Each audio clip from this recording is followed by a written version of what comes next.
Hi everyone! Welcome back to my channel, and for today's video guys, nandito tayo sa Barangay Asis Mendez, Cavite, along Barangay Road, just 8 minutes to Tagaytay. So we have a property here, 400 square meter corner lot for just 7,480 per square meter.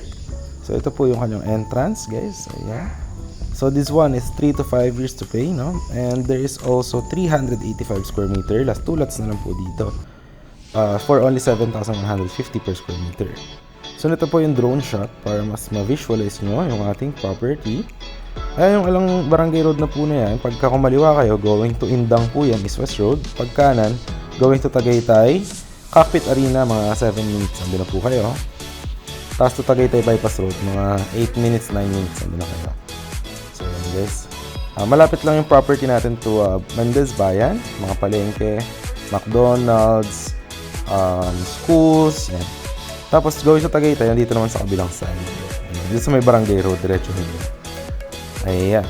So this property is situated around 520 meters above sea level. So wala pong baha dito sa area na ito, no?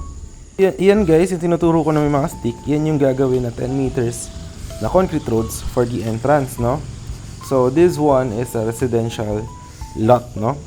And pwede kayo magtayo dito pagtapos na yung development ng mga concrete roads and drainages. Pwede na magtayo ng inyong dream house or bakuran nyo lang if ano yung plano nyo sa property.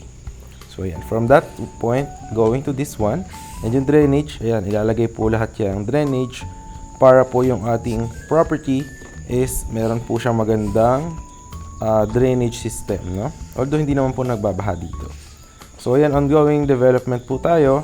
Yan po yung 400 square meter. Ayan, from that stick up to that one, and then pahaba po, rectangle. Ayan. So from the entrance, ayan lang, buka na lang siya. Yung 385 square meter naman na katabi niya, nandun naman sa likod. So ituturo ko din po. Ayan. So this one guys, malamig pala dito sa area na to, no? Same Tagaytay weather.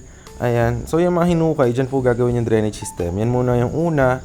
Then after that, pag nabaon na yung drainage at naayos na po yan, tsaka po lalagyan ng concrete roads. Ayan. So from that point, yan naman po yung padiretso. Ito yung corner lot na 400 square meter. Ayan. So rectangular shape niya. Ayan.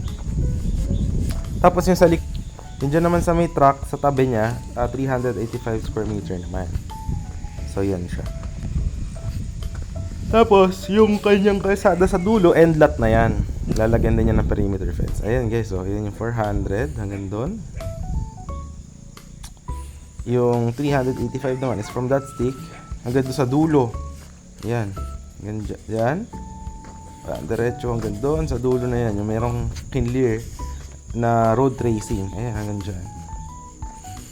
So maganda if you're looking for an end lot, no? Na malapit sa Tagaytay, malaki yung lote, and at the same time guys, free transfer of title na din po ito. Ayan siya. So wait nyo lang yung development niya, no? Going naman na siya. Tapos pwede nyo na siya patayuan ng inyong dream house or inyong rest house, or gusto nyo bakuran nyo, tanim-taniman nyo siya, no? So depends na po sa inyo. So yan yung 385 square meter. Ayan. Which is in-emphasize ko dito para ma-visualize nyo din kung gaano siyang kaganda. So, i-clear pa po yan, no? Once tapos na yung concrete road, ile-level pa po yung ating lot. Ayan. So, yun guys. Maraming salamat sa panonood. And nandiyan naman yung Viber WhatsApp ko if you're interested. Thank you.